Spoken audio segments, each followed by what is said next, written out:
title of today's presentation is Web Scraping with Python. Please follow along and endeavor to ask your questions. So when we talk about web scraping with Python, web scraping, it actually refers to the extraction of data from a website. The information collected is then exported into a format that is useful for the end user. It could be in a spreadsheet or an API. So literally, what web scraping entails is just you getting data from content, not any data, but some particular data which you are interested in. It could be text, it could be images, it could be videos, audios, anything at all, provided it's on the internet, either from a live feed or a recorded event. And then you get to store it in different categories, either in an XML file, a CSV file, API, or in a database like SQL. Yeah. So, and then there are several reasons why web scraping is done. You don't just web scrape for the fun of it. You must have a specific reason why you decide to engage in web scraping. So, and some of these reasons are for technology, innovation, company data, lead generation, marketing, automation, brand monitoring, market analysis, data enrichment, machine learning, testing, SEO. So for the purpose of this presentation, I will not be able to go through these 11 reasons. I have only highlighted a few that I will talk about subsequently. So for innovation, when we talk about innovation, web scraping helps you to innovate faster. Instead of having to spend the traditional method of trial by error, trying to see if the new product will work. But once you use web scraping, you are able to test your ideas faster and quicker, which enhances efficiency and productivity as well. So for technology, access to technology has made it very, very easy to extract data. Although websites are getting more complicated to scrape now, unlike how it used to be before. But there as well, there are several technologies also emerging that makes it easier to scrape this data as soon as in less than a minute, even before the host realizes that their data is being scraped, you're already in and then you're out. You get the information that you need and then you're off from the website. For machine learning, as a data scientist who wants to build a classification model, you surely need large volumes of data for your training sets. And you won't be doing this by hand because you will have to scrape to retrieve the data set from websites. Also, if you are into business and you need to predict the prices of your competitor, you definitely do this with web scraping to get their data and then compare and contrast. Also for stock, for those who are into stock, if you have to predict the stock market using historical analysis, you will definitely do this with web scraping. Company lead generation. Having better access to company data means that you can build an automated sales machine. You can automate a LinkedIn search to find any company within your criteria, a Google Map search to find local businesses. Depending on the level of data accuracy and quality you need, you can aggregate each search. Testing is one of the best uses of web scraping because for a developer who knows and have worked with the Selenium library, you can build test case scenarios or monitor a website performance using a web scraping bot. So those are the few highlights that I will be giving concerning reasons why we use web scraping or why we engage in web scraping. And then for the web scraping, there are several libraries that you use for web scraping. There are the notable ones are Scrapy, Mechanical Soup, Selenium, Beautiful Soup. And for the purpose, Beautiful Soup 4. But for the purpose of this presentation, we will be using the Beautiful Soup library. Steps involved in web scraping. You don't just open a website and then you start looking at it and you think you just have to scrape it that way. There are steps involved. And these steps include the document load. The document load simply means the website that you want to scrape. You have to load it, you pass it, you have to load it using one of the Python libraries to send you send a GET request, and then you load the website. That is exactly what line 1 is talking about. And then passing is the website that you have, after you've loaded the website and you've retrieved the information using the GET request, you pass it in whichever format you want, either in HTML format, XML format, or any of the formats that you want to use. Extraction is just getting the data you need off from the website. And then transformation is how the ability for you to convert it into the file format that is suitable for you. Web scraping, there are ethics guiding web scraping, which are best practices, because you don't just scrape off data from any website thinking you can just go away with it. Because the website you're able to open it from your end does not mean everything there is free. So before you start web scraping, it is best to read the website's policy and get to know if their data is available for scraping, or if there are any other security measures that you will have to undertake before you can scrape off data from the website. Number 1 is you have to respect the website's policy and don't scrape data that is not intended for public consumption. And then number 2, you scrape data in a polite and ethical manner without overwhelming the website with requests. This number 2, most times when you're scraping, you also have to limit the number of data you're scraping off the contents on a daily basis. Like if you're scraping off from Twitter website using their API, you get to, if you're using the free version, you can only scrape, I think, about 2,000 contents after 24 hours. Anything more than that, you are allowed to do that, but in less than 72 hours, they will block your secret token and your API key, and you will not be able to scrape off from Twitter again. Then number 3, you use legal sources of data and do not scrape copyrighted or personal information. It is always the best practice to be on the side of the law instead of being against the law. You should always scrape legal data and don't scrape anything that will get you into trouble, as the case may be. So without wasting time, we will talk. This is just a small Python script that scrapes data off from books.toscript.com. The essence of this script is to scrape out titles from that particular website. So, but before I start giving analysis of each line in this script, I will first want us to assess the website, because before you scrape any content from a website, you will have to inspect the website, you check for the data you want, and then you know which of the HTML tag that the data you want to scrape is embedded in. So this is the website that we are about to scrape, books.toscript.com, and these are the titles. These are the books and their titles. We are interested in this, in the titles of each particular book, not the amounts or if they are available or not, and also the ratings, just the title. And in order for us to get these titles, we will have to inspect the HTML format of this title. The title, that's how you will get to know which of the HTML tag that these titles are embedded in.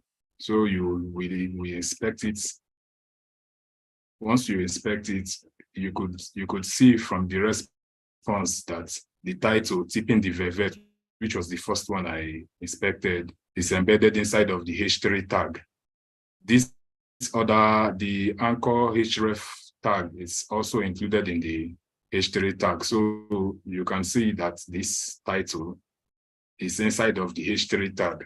But to confirm if our assumption is right, you check with 2 or 3 more titles to be sure that what you are actually inspecting is right. And then when you check for the next title, which is Sharp Objects, you can also see that it's also embedded inside of the H3 tag. So from this analysis, you can, if you were scraping, you'd have to check more, but from this analysis, you could see that each of these titles are embedded inside of a H3 tag. And what we need is to extract, we are much more interested in web scraping the titles of each books. So when we go back to our code, yeah, this is the same code from the text editor. From line 1, import CSV. This is just the file format that we want to save our script data in. If you remember from steps involved in web scraping, I talked about the last line, which is transformation. After you've scraped off your data, you will have to save it in a particular format. And then for this presentation, I've chosen to save the script data in the CSV file. Then this request library, this import request, this is a Python library used for sending a GET request to retrieve information from a web page. Then from BS4 imports Beautiful Soup as BS. Beautiful Soup is a Python library for scripting. It's used for scripting. And then I've shortened it as BS. Instead of writing the Beautiful Soup all through the code, I've just shortened it as BS. So anywhere you see BS in the code, you just know it's Beautiful Soup. And then the URL, this is our web page that we want to scrape, also stored in the URL variable. Then the request, this is where we pass the website into the request library to retrieve the information that we need from it. Line 12, soup equals to BS. The BS is already Beautiful Soup to script. We pass this variable, which the request that we have gotten, the retrieved web page that we have passed in this request variable, we pass it in the Beautiful Soup. .text means we need the text contents of the website. We need the website in the text format. We are not necessarily interested in a video or in audios, but rather the text. An HTML parser is just like I talked about earlier, the format you use if it's HTML or XML. But for this one, it's HTML. We need the contents in HTML. Then line 14, soup.find all H3. If you remember when we were inspecting the website, we could see that the titles were all embedded in the H3 tag. So this find all, what it actually means, this method, what it actually does, it goes into the website and finds all H3 tag. Any tag that is H3 inside of the website, it finds it and then stores it, and it scrapes it using the soup, which is the Beautiful Soup library, and then stores it in this titles variable. So what we have actually done is we've retrieved everything that is in the H3 tag. Let me just explain it a little bit using inspecting the website. So from this H3, this is the H3 tag. So what that find all does is it goes inside of this H3 and gets everything from the beginning, which is this anchor tag, the starting down to the end of the anchor tag. It gets everything inside. When it retrieves it, it saves it inside of titles. So then the line 17 with open book_titles.csv. What this is actually doing is we are opening this CSV file. If the CSV file is not available, it's either it creates a new one or it opens one that is already created that is in our system. And then the W itself is the write mode, which means we are writing to the file that we have created. New line, empty string. And then the universal character set, which is how we want our whatever we are writing to this CSV file to be structured. And then we are writing to the file as CSV file. So writer equals to CSV.writer CSV file. We are writing to the CSV. We open the CSV file and then we are writing to it. Write rule, line 19 is, we are just the first rule that we are writing the rule, and then the title of the rule is book title. For number title in enumerate titles, the essence of this line 20 is because we are getting several titles from the web page, the books are very many. They have not been numbered on the web page, but for the purpose of saving it on our CSV file, we want to number them. So that's the sense of this number title in enumerate. And the enumerate method, what it does is to number each items. Book 1, it just numbers them 1 title, 2 title. That's what this one does. And then line 22, book name equals to title dot get test strip equals to true. The line 21, what this line does is, if you remember when I explained this find all method, we got everything from the web page, everything inside of the H3 tag. But in line 21, we are actually trying to get test. So then let me just go back line 20 a little bit. For number title in enumerate titles, everything that all the H3 tags that we got, it's in a list, which is a list of books, book titles. They have all been stored in these titles. So what we're actually doing in line 20 is we get a particular title from that list, we number the title, and then go back, get another title, and then we number it. So that's why we've enumerated these titles. Title in enumerate titles, you go in from all the titles, get a particular title, number it, go back to titles, get another title, you number it. So then line 21, we are now interested in the text inside of the H3 tag. From this website, you could see from find all, we retrieved everything inside of the H3 tag. But from that get test, we are only interested in the text inside of the H3 tag and not this link that are inside, but rather the text itself. That is what the get test does, this title.get test. So a particular title dot get the text of that title and not the other contents inside, like the link. So then strip equals to true. Strip equals to true. What it does is just to remove new lines from either the left side or the right side. It removes new line.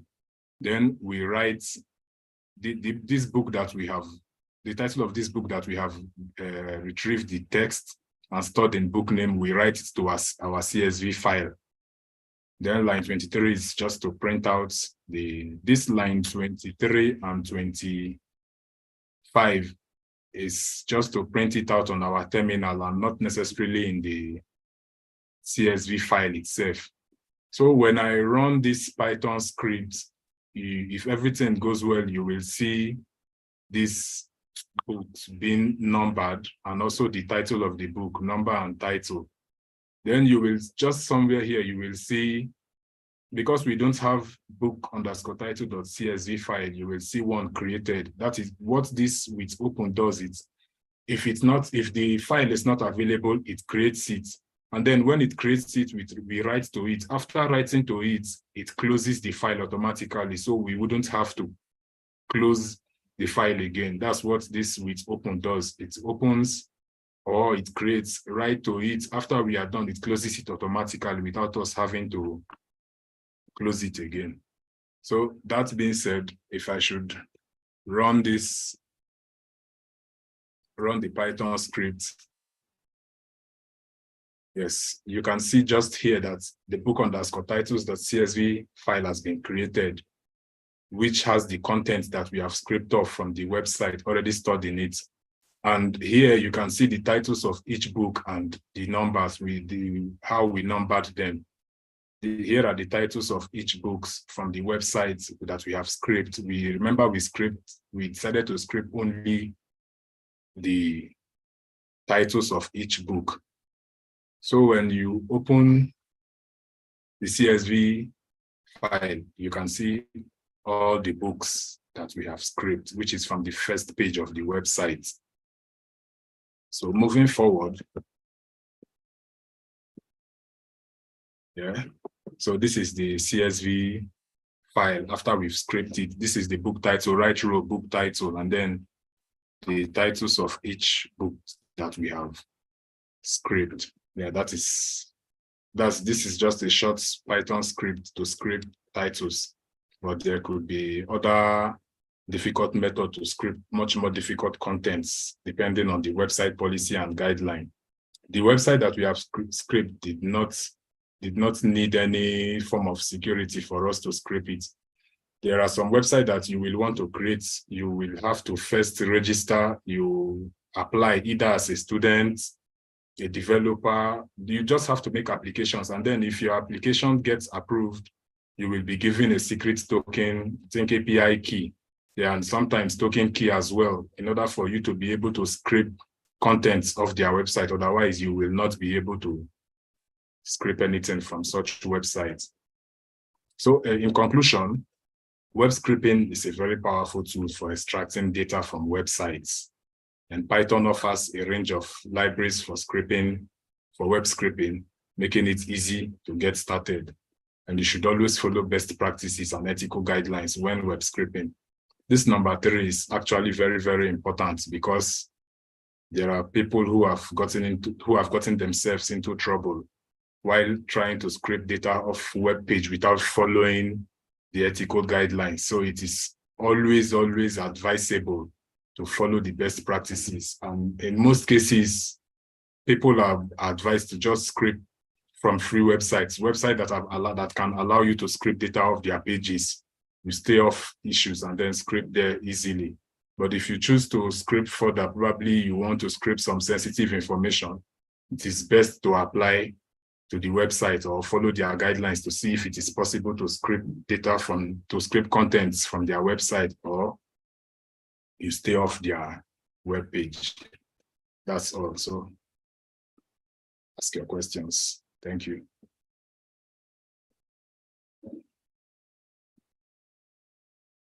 Okay, thank you very much. Do we have questions, please?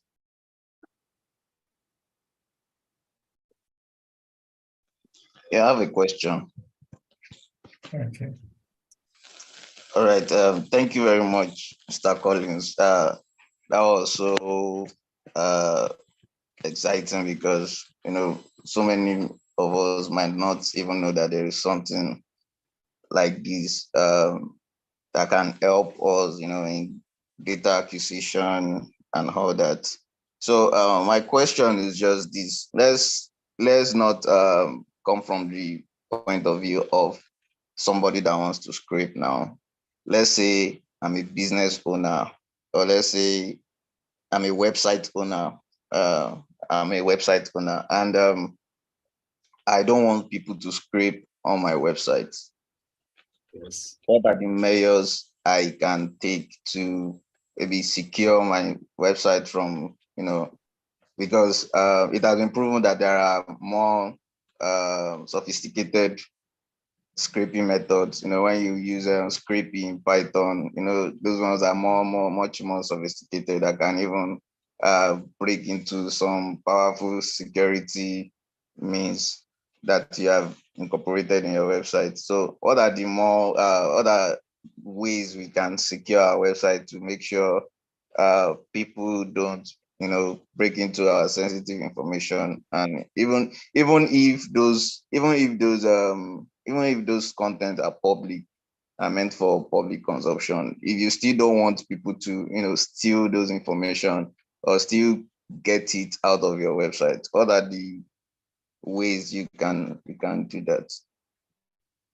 I think in terms of securing your website, that is the job of probably web security engineer, or is it web security analyst?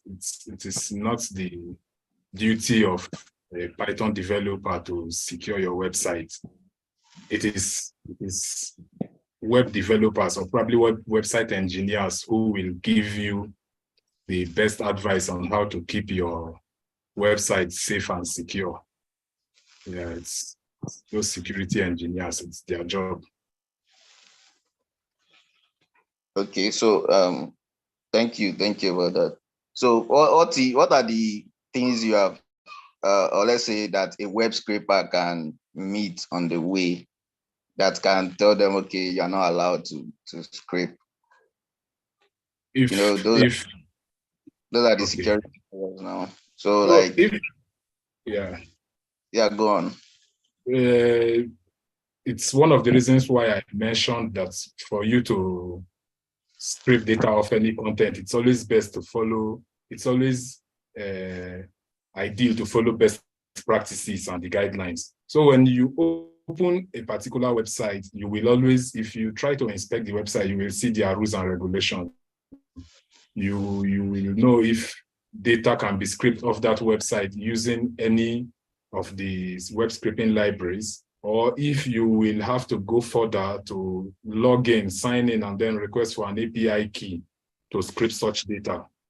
I remembered when I did some scraping on Twitter a few months ago. For Twitter web scraping, you don't just open twitter.com and then you start scraping. You will have to register. You will confirm if you're a student, teacher, a developer.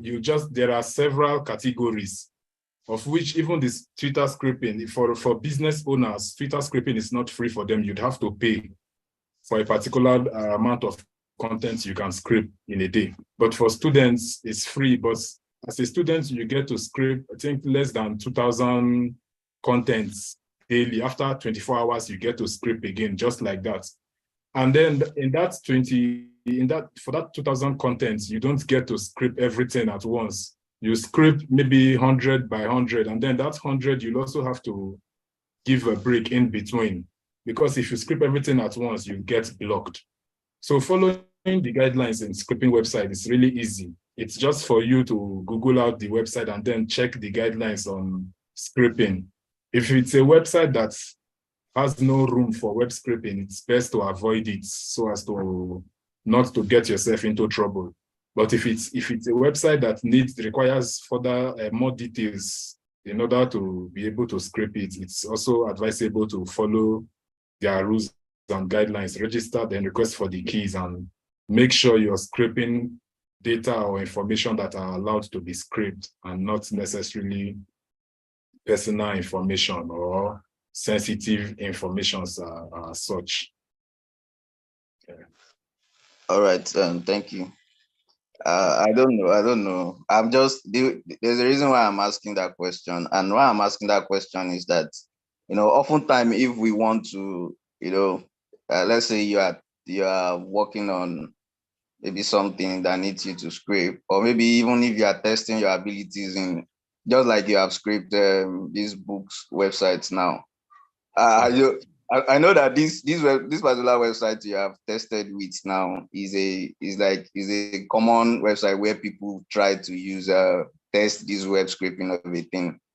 Have you tried to check the guidelines or the policies of the website before even going on to scrape it? Like what I'm saying in essence is that when you want to just scrape a website or extract information from the website, it's only when you met with a problem on the road, or maybe you come across any security blockage that will make you now go on and start searching, even if it is legal to scrape on that website.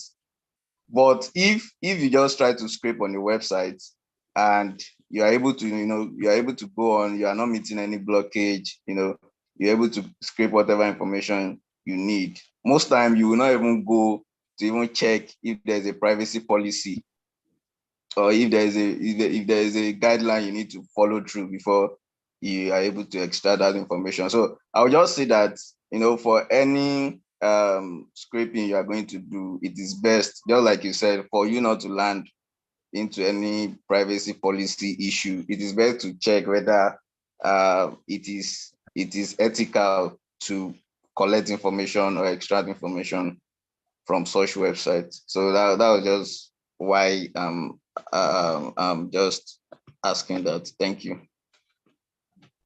All right. So I have a question. So, if I should, can you hear me? Yes, I can. Okay.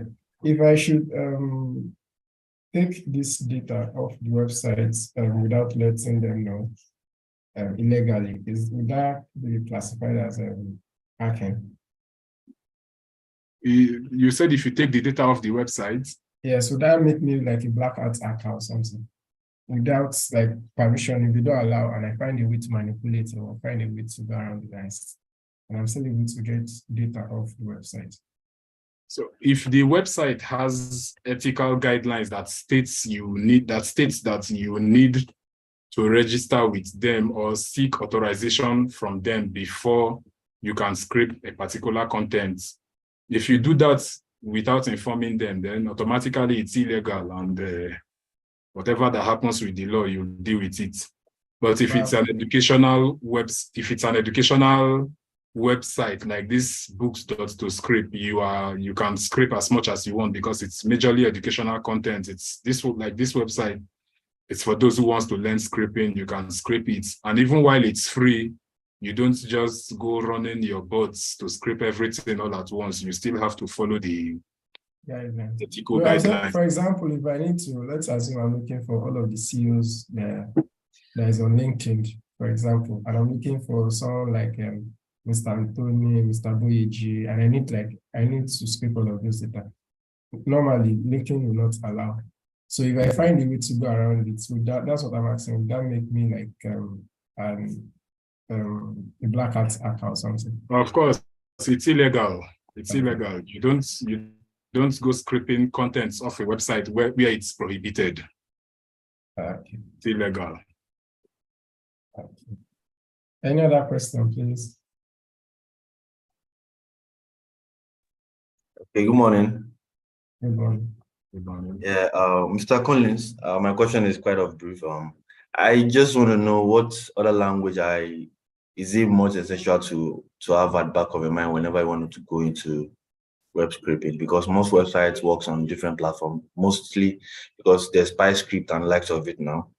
I want to know what kind of language do I need to put in place before I can say I have confidence in me putting my interest or my knowledge as a stack person in when it comes to scraping, apart from the Python itself. Okay. Unfortunately, the only language I know is Python, and it's the only language I've scraped with. So I don't know if JavaScript or Golang, you can scrape using such languages. But I know of Python, and I know of the Python libraries for scraping. So, but for those other ones that like TypeScript you mentioned, I don't know if you can web scrape using TypeScript. I've never tried it before, and I don't even know PyScript as a language.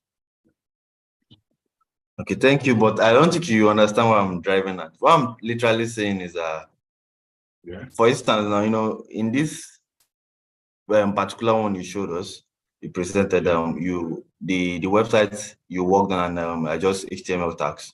So I'm saying, like, which other language, like, because most websites now, they work with so many language. Some work with, as I said, PyScript is just scripting language, and instead of JS, JavaScript, some other uses other kind of language to use as their framework and the likes of it. So I want to know, apart from the HTML side of it, what are the languages have you come across apart from mainly HTML that at least when you are trying to build your portfolio when it comes to web scraping, so you have to say, okay, fine, I've worked on HTML kind of web scraping and the likes of it, like the mostly common language that you've come across with, or maybe you are developing yourself on, if the case may be, that one would say, okay, fine, if I want to go into web scraping, these are the things I need to know. These are the things I need to put and sharpen my skills on. So I want to know, like, do you have any idea of any language one can say, okay, fine, when I'm going to this web scraping, these are the things I need to put in place, these are things I need to know. So I don't know if you understand my question, Mr. Collins. I think I have an idea of what you're asking. The thing is, apart from the fact that most websites these days are being built using the HTML, CSS framework, I've also scraped off data from a content using XML parser. Those are the only two that I've used. I've not gone further to try any other languages. But for HTML, XML, I believe these two are quite, they are much more in use when building websites. Most websites that you will find, it's been built using the HTML framework or XML. But if you find any website that you intend to scrape and then you can't find probably the language, the framework that has been used to build it is not HTML. You will just have to check part of the guidelines of the website. Then you will see the method. Then most websites gives you clues and ideas on how to go about scraping data off their contents. It's always there. Like for Twitter, if you like, at least I know for Twitter, when you scrape Twitter, you don't need, it's not HTML, you don't need HTML parser to script Twitter off. You just use, after you get the your token and then the API keys, you just use the JSON format. Whatever you're scraping is with the JSON API key, and then you scrape off using JSON formats, and then you're good to go. So I believe the same thing is also applicable for the websites that have not been created using HTML. Okay. We have less than 2 minutes, so Mr. Collins, you did a great job. Thank you very much, and you sparked my interest. I wanted to ask, sorry, last question. Jupyter Notebook, is it like a library or it's a language on itself? Is it what? Jupyter Notebook, is it like a library on its own too, as well? Can I use it for web scraping? Jupyter. Yeah, Jupyter Notebook. It's not a library. Jupyter Notebook is a text editor, but it's majorly for, I think it's majorly used for machine learning and data scientists. But you can use it for web scraping because the libraries are all there. Web scraping libraries are also there. Okay, thank you very much for your time, and thank you everyone for joining. We'll see you again tomorrow by 9 a.m.